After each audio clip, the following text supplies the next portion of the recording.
Il y a un grand changement qui se produit en Asie. C'est silencieux, mais l'impact est immense. Le Japon construit progressivement un système capable de couper la connexion de la Chine avec Taïwan. L'ancienne défense, en place depuis près de 80 ans, est en train d'être transformée. D'un simple bouclier, elle devient une arme acérée. Un système qui n'est pas seulement défensif, mais aussi capable d'attaquer. Dans la partie sud-ouest du Japon, les îles deviennent comme un réseau de missiles. Ce n'est pas simplement une base militaire, c'est comme un système interconnecté, organisé et prêt à agir à tout moment. Cela inclut de nouveaux types d'armes, des missiles hypersoniques, des drones capables de mener des attaques directes et des défenses réparties dans tout le Pacifique. En même temps, il existe aussi des alliances économiques et militaires avec l'Europe et l'Ukraine. Ce n'est pas qu'une guerre, cela affecte aussi l'économie, les routes commerciales et les chaînes d'approvisionnement. Parce que le détroit de Taïwan est l'une des routes commerciales les plus importantes au monde. Si cette route est bloquée, cela impacte le marché mondial, le transport maritime, les semi-conducteurs et l'énergie, réduisant peu à peu la marge de manœuvre de la Chine. Chaque semaine, leurs options deviennent de plus en plus limitées, et cela se reflète dans la manière dont les déclarations sont faites sous la direction de Xi Jinping. Plus dure, plus agressive. Pendant ce temps, la stratégie de Sanae Takaichi est claire. Renforcer l'économie tout en assurant une sécurité solide. Mais avant de commencer, n'oubliez pas d'aimer cette vidéo. C'est très important pour nous, les créateurs de contenu. Merci beaucoup et maintenant, commençons. Le 31 mars 2026, le Japon a déployé des missiles type 25 sol-mer au camp Kengun à Kumamoto. C'est un avertissement direct. Parce qu'il peut atteindre des cibles proches du continent chinois. Sa portée atteint jusqu'à 1000 km. Cela signifie que même à distance, il est possible d'empêcher toute opération amphibie de la Chine en mer de Chine orientale. Ce n'est pas tout. Ils ont également déployé des projectiles planants hypervéloces au camp Fuji à Shizuoka. Grâce à leur vitesse, ils peuvent déjouer les systèmes de défense aérienne. Et dans les prochaines versions, il est possible qu'ils atteignent entre 2000 et 3000 km. Cela signifie même les lignes logistiques de la Chine. Les environs de Taïwan peuvent être touchés. En d'autres termes, si la Chine prévoit d'encercler Taïwan, ils devront faire face à la possibilité de frappes de missiles simultanées venant du Japon. Et c'est là que la donne change. Pour la première fois, il y a un obstacle concret au plan de la Chine pour la domination régionale. Ce n'est pas simplement un déploiement d'armes. C'est un tournant stratégique, une étape qui pourrait changer l'équilibre des forces dans toute l'Asie. Et rappelez-vous, il n'y a pas que les missiles type 25 que possède le Japon. Beaucoup d'autres arrivent. Ce n'est pas tout ce que fait le Japon. Il dispose d'une puissance supplémentaire qui complique encore plus la situation de la Chine. Le Japon a acheté 400 missiles de croisière Tomahawk aux États-Unis. Ceux-ci sont intégrés au destroyer Aegis du Japon. L'intégration a été achevée sur le JS Shokai en mars 2026. Grâce à cela, le Japon dispose désormais d'une capacité de frappe basée en mer atteignant 1600 km. Cela signifie que même depuis la mer, ils peuvent atteindre des cibles éloignées. Et il ne s'agit pas seulement d'une simple arme, cela fait partie d'un système beaucoup plus vaste.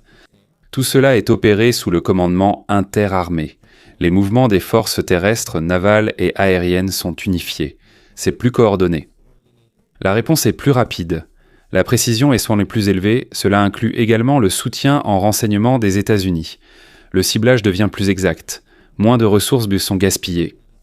Concernant les dépenses militaires, chaque missile est utilisé plus efficacement. Mais pour comprendre toute la stratégie, il est important de examiner la géographie. La chaîne d'îles Nansei ou Ryukyu s'étend le long de la mer de Chine orientale, au sud-ouest du Japon.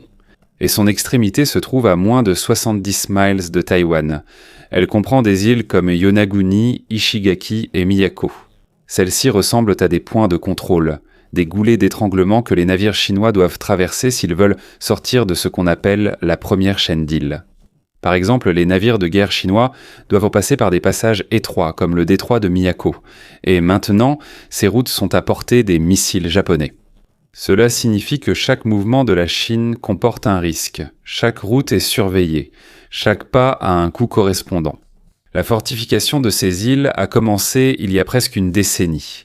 Mais cela s'est accéléré en 2026. L'île de Yonaguni, qui se trouve à environ 110 km de Taïwan, n'avait aucune présence militaire avant 2016.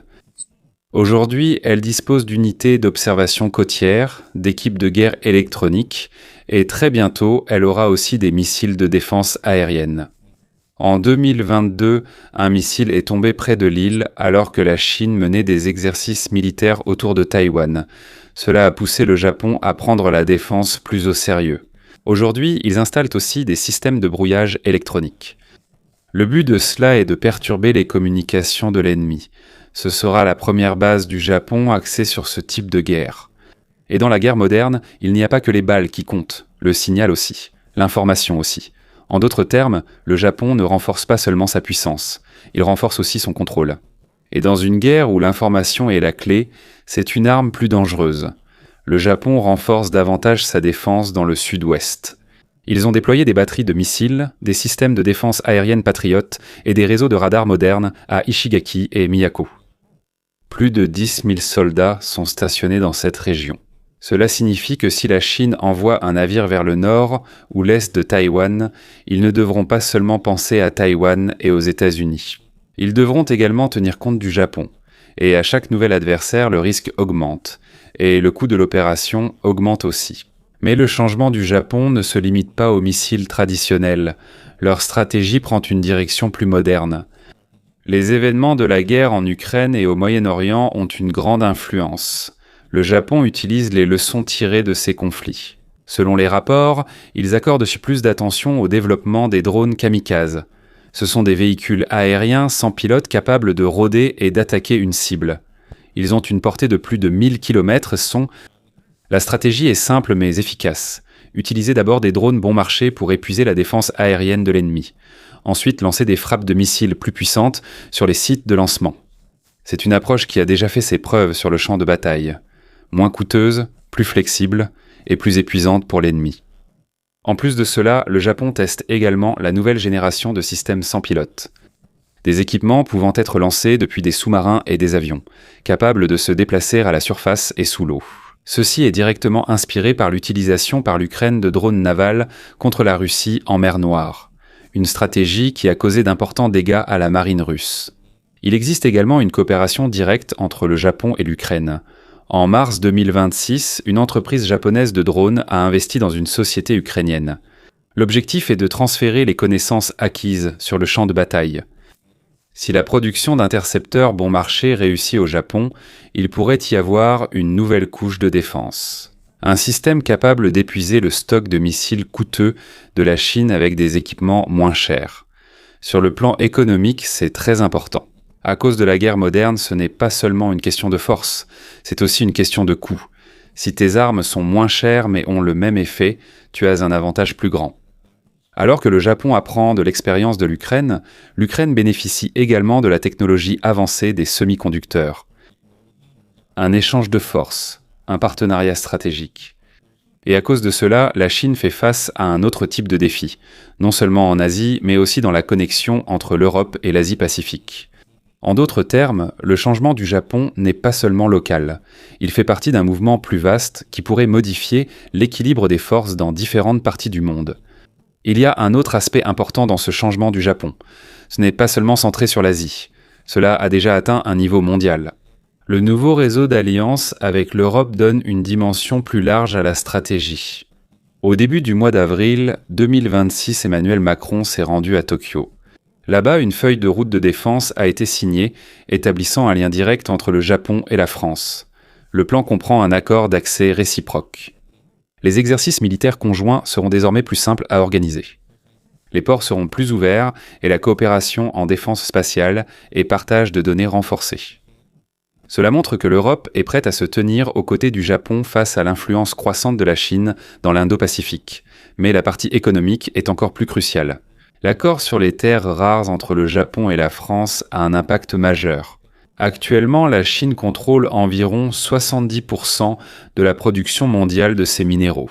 Ils sont essentiels à la fabrication de produits électroniques, de missiles et d'autres systèmes de défense. Grâce au projet de raffinerie Kermag en France, environ 20% des besoins du Japon en terres rares lourdes pourront être satisfaits. Cela signifie que la dépendance à la Chine diminue progressivement, et en termes de stratégie, c'est très important.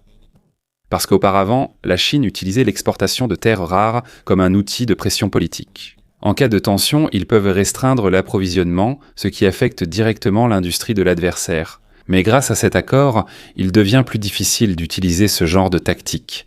La chaîne d'approvisionnement du Japon devient plus stable, et leur industrie de défense devient plus indépendante.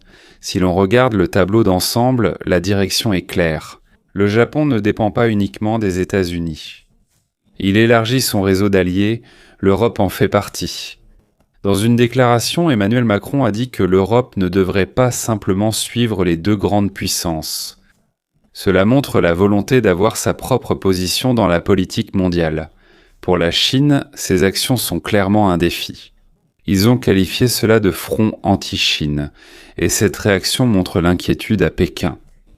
À chaque pas du Japon, la réponse de la Chine devient plus intense, et à chaque réaction, on voit à quel point la stratégie du Japon est efficace. Selon la porte-parole du ministère chinois des Affaires étrangères, Mo Ning, le déploiement de missiles par le Japon dépasse la simple défense. Pour eux, c'est une démarche qui change l'équilibre des forces. En d'autres termes, ce qui se passe actuellement n'est pas seulement un problème régional, c'est un changement global. Un changement qui a un impact sur le plan militaire, économique et politique dans le monde entier. Selon le quotidien de l'APL, le principal journal militaire chinois, le nouveau missile Type 12 n'est clairement pas destiné uniquement à la défense. Pour eux, il s'agit d'une capacité offensive. Et selon leur analyse, le Japon construit un réseau d'attaque à plusieurs niveaux, et la réaction de la Chine n'est pas seulement verbale, elle est immédiatement passée à l'action. Après le déploiement des missiles du Japon, une flotte chinoise est entrée en mer du Japon. Un mouvement rapide qui montre que le plan de Pékin a été directement affecté. Ning a également mentionné un incident où un officier des forces d'autodéfense japonaises a tenté d'entrer dans l'ambassade de Chine à Tokyo, armé d'un couteau. Au lieu de se concentrer sur la question interne, Pékin s'en est servi pour critiquer le renforcement militaire du Japon. Pour la Chine, cette direction est dangereuse. Mais d'un autre côté, cela montre aussi à quel point la question est sensible pour eux. Si l'on regarde dans l'ensemble, il est clair qu'il y a un changement silencieux mais profond dans l'équilibre des pouvoirs autour du détroit de Taïwan. L'ancienne déclaration de Shinzo Abe, selon laquelle une crise à Taïwan est aussi une crise pour le Japon, n'est plus seulement une opinion. C'est désormais une orientation officielle du pays. Même Sanae Takeichi a déclaré que le Japon pourrait intervenir si la Chine tentait de prendre le contrôle de Taïwan par la force. Selon Akihisa Nagashima, les conséquences sont claires. Si Taïwan passe sous le contrôle de Pékin, cela compromettra les bases de la sécurité du Japon. C'est comme si la frontière se déplaçait de Shanghai à Taipei. Dans une telle situation, la stratégie du Japon est claire, la défense par le déni. Ils n'ont pas besoin d'égaler la puissance de la Chine. L'objectif était de rendre toute attaque extrêmement coûteuse, que ce soit en termes financiers, de ressources ou de risques potentiels. Si les dépenses sont trop élevées et les gains trop faibles, la Chine pourrait hésiter. C'est là que la stratégie devient efficace. Au final, il ne s'agit pas seulement d'armes ou de soldats. C'est une question de calcul stratégique. Celui qui peut imposer le plus de coups à son adversaire a le plus grand avantage. Selon Ken Jimbo, c'est un message clair du Japon à la Chine. Si leurs navires passent par des routes étroites comme le détroit de Miyako, cela deviendra extrêmement coûteux. Non seulement à cause des risques, mais surtout à cause des dépenses. À ce stade, c'est comme si un grand pari se jouait. De l'autre côté, personne ne recule. D'un côté, la Chine a adressé un avertissement direct à Donald Trump. Ils ont dit clairement « Si tu veux des ennuis, il y aura des ennuis. Si tu veux provoquer la Chine, il y aura des conséquences. » Il y a aussi un soutien venant de Moscou. Cela montre que ce n'est pas qu'une question locale. Les connexions sont bien plus larges. Par ailleurs, la position du Japon est aussi claire. Avec le moindre mouvement de Pékin, ils sont prêts à intervenir. Maintenant, la situation est extrêmement tendue. Taïwan est en état d'alerte maximale. La marine américaine surveille de près. Et le Japon est également prêt au cas où la situation s'aggraverait. Mais si l'on regarde de plus près, cet exercice militaire est bien plus que cela. On dirait une véritable attaque. C'est comme si Taïwan était encerclé. D'après les données OSINT et les images satellites, l'île est déjà encerclée de 7 côtés. Un mouvement qui semble vouloir couper toutes ses connexions avec l'extérieur. La stratégie de la Chine comporte 3 parties principales. Première couche, le contrôle de l'espace aérien. Les chasseurs comme le J-15 et le J-16 ainsi que les bombardiers H-6 ne sont pas entrés dans la zone de défense aérienne de Taïwan. Ils ont presque fermé l'espace aérien. À cause de cela, il est presque impossible pour les avions d'entrer ou de sortir. Cela a immédiatement affecté l'aviation civile. Les vols ont été annulés. Les opérations sur les pistes se sont arrêtées. Et les aéroports sont devenus chaotiques. Plus de 100 000 passagers ont été bloqués. Certains sont à l'intérieur de Taïwan. D'autres sont sur des vols de correspondance et ne peuvent plus entrer. Et ce n'est pas seulement un problème pour les gens. Cela a aussi un impact sur l'économie. L'arrêt des vols impacte les entreprises, les chaînes d'approvisionnement, le tourisme et la confiance des investisseurs. En un instant, on voit comment la pression militaire est utilisée non seulement pour le contrôle, mais aussi pour affecter l'économie. Et c'est là que se joue le vrai combat. Il ne s'agit pas seulement de la terre ou de la mer, mais aussi du mouvement de l'argent. Et celui qui peut le contrôler le plus aura le véritable avantage. La deuxième couche de la stratégie de la Chine est le blocus naval. Ils ont positionné leurs destroyers et frégates au nord, au sud et à l'est de Taïwan. L'île est presque complètement encerclée. Ce n'est pas simplement une démonstration de force. Il y a un objectif direct derrière cela. Les méthaniers GNL, essentiels à l'approvisionnement énergétique de Taïwan. Si ces navires sont bloqués, l'électricité et l'industrie seront immédiatement affectés. En d'autres termes, ce n'est pas seulement la défense qui est touchée, mais aussi l'économie. La Chine transforme les eaux internationales en zones de danger. C'est comme s'il disait à tous les navires commerciaux qui traversent le détroit de Taïwan que ce n'est plus sûr, et si les compagnies maritimes prennent peur, elles éviteront la zone d'elles-mêmes. Ainsi, même sans tirer un seul coup de feu, la chaîne d'approvisionnement est coupée et les prix de l'énergie et des biens grimpent. La troisième couche, et la plus dangereuse, c'est ce qu'on appelle la guerre en zone grise. Il n'y a pas que les navires militaires qui sont utilisés, les navires des gardes-côtes sont également impliqués. Ils font pression sur les bateaux taïwanais. Qu'il s'agisse de pêcheurs ou de patrouilles, la pression est constante, sans répit ni repos. Le but est d'épuiser Taïwan, toujours en alerte, toujours fatigué. Et dans ce genre de situation, il y a plus de chances de faire des erreurs. Et le timing de tout cela n'est pas un accident. La Chine est confiante grâce au soutien de la Russie. Pour Vladimir Poutine, il y a un avantage clair à cela. Si le chaos éclate dans le Pacifique, l'attention de l'Occident sera divisée, et l'accent sur l'Ukraine pourrait diminuer. C'est le pire scénario pour l'OTAN et les États-Unis. 2 grandes crises dans 2 parties différentes du monde en même temps. À mesure que le soutien de la Russie à la Chine s'intensifie, le risque d'escalade du conflit augmente. D'une crise régionale, on peut passer à une crise mondiale. Autour de Taïwan, les mouvements deviennent de plus en plus restreints. Au nord, il y a le Japon. Au sud, il y a les Philippines. Les routes autour du détroit de Taïwan deviennent progressivement plus contrôlées. Il est plus difficile de s'y déplacer. Le risque est plus élevé. Et tout cela est soutenu par un budget important. Depuis 2022, les dépenses de défense du Japon ont presque doublé. Cela a atteint 9 000 milliards de yens, soit environ 70 milliards de dollars pour l'exercice 2025. Ils ont également atteint l'objectif de 2% du PIB avant même 2027. Cela signifie que tout cela n'est pas seulement un plan. Il y a des fonds, une direction et le renforcement se poursuit sans interruption. Au final, la situation est claire. Ce n'est pas simplement une tension ordinaire, c'est une préparation progressive à un affrontement plus important. Et dans ce combat, ce ne sont pas seulement les armes qui comptent, mais aussi l'argent et les approvisionnements. Il s'agit aussi de voir qui tiendra le plus longtemps.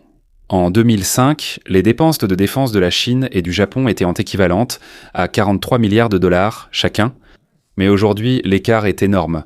La Chine atteint désormais 300 milliards de dollars. C'est presque 6 fois plus que le Japon. Cela signifie que le Japon ne peut pas rivaliser directement avec la Chine en termes de puissance brute et de sophistication, mais ce n'est pas leur plan. Au lieu de cela, ils utilisent leurs avantages, leur emplacement, leur technologie et leurs alliés. De cette façon, ils augmentent le coût pour la Chine à chaque mouvement. Le plan devient plus compliqué, il devient plus risqué. Les États-Unis jouent également un rôle important ici. Le corps des Marines des États-Unis basé à Okinawa dispose de systèmes de missiles conçus pour les combats difficiles dans les zones côtières. Ils ne se focalisent pas sur un lieu unique. Et eux, ils se cachent et attaquent soudainement dès qu'ils en ont l'occasion. L'année dernière, ils ont déployé des lanceurs de missiles Nemesis à Ishigaki. C'est près de Taïwan. L'année précédente, ils ont installé des systèmes radars avancés à Yonaguni. Ils ont également mené des exercices pour de nouvelles armes et le ravitaillement en carburant au même endroit. Ils préparent non seulement des armes, mais aussi la logistique. Pour l'instant, on dirait que les États-Unis et le Japon tissent un système de dissuasion intégré. Dans la partie sud-ouest des îles, c'est le Japon qui assure le rôle offensif. Les États-Unis, eux, fournissent la protection et les renseignements. Mais il y a un problème. Selon Akihisa Nagashima, il n'est pas encore clair à quel moment on pourra dire que tout cela est suffisant. On ne le saura que si la dissuasion échoue, comme ce qui s'est passé en Ukraine. Mais pour l'instant, chaque mouvement du Japon complique les plans de la Chine concernant Taïwan. Et chaque difficulté dans le plan est un élément supplémentaire pour prévenir le conflit. Dans l'ensemble, le Japon modifie discrètement sa politique de défense qu'il suit depuis près de 80 ans. Les îles du Sud-Ouest ne sont plus de simples points d'observation. Elles sont désormais intégrées activement dans la défense. Des systèmes de missiles peuvent atteindre la Chine continentale. Il y a des armes hypersoniques, des systèmes de guerre électroniques et des unités prêtes à attaquer si nécessaire. Petit à petit, une défense à 360 degrés se met en place dans le Pacifique. En même temps, ils renforcent aussi la guerre asymétrique en utilisant des drones kamikazes et des missiles bon marché. Avec ce genre de configuration, il n'est pas nécessaire d'avoir un budget plus important. Il suffit d'agir plus intelligemment et de faire payer plus cher à l'ennemi chaque erreur commise. Les actions du Japon ne tournent pas seulement autour des armes, mais aussi autour de l'économie et des alliés. Leur partenariat avec l'Europe coupe progressivement le contrôle de la Chine sur la chaîne d'approvisionnement, surtout en ce qui concerne les ressources importantes. En même temps, la technologie des drones et l'expérience du combat réel sont transmises à l'Ukraine, et cela a aussi une contrepartie. Le Japon apprend de ce qui se passe réellement sur le champ de bataille. Il y a aussi des exercices conjoints avec les États-Unis et les Philippines. À cause de cela, les routes autour de Taïwan deviennent plus étroites. Il devient plus difficile de passer, le risque est plus élevé. La réaction de la Chine est remarquable. Il critique le Japon. On dit que cela viole ses propres lois. Et on dit que c'est une provocation. Mais en réalité, cela pourrait aussi être la preuve que la stratégie du Japon fonctionne. Car à chaque mouvement du Japon, le coût pour la Chine augmente si elle tente de prendre Taïwan. Et plus les coûts augmentent, moins ils ont d'options. Même le quotidien de l'APL a reconnu que le Japon a mis en place un réseau d'attaque à plusieurs couches. Cela signifie qu'ils prennent ce changement très au sérieux. Le passage du Japon d'une simple défense à la capacité d'attaque n'est pas encore terminé.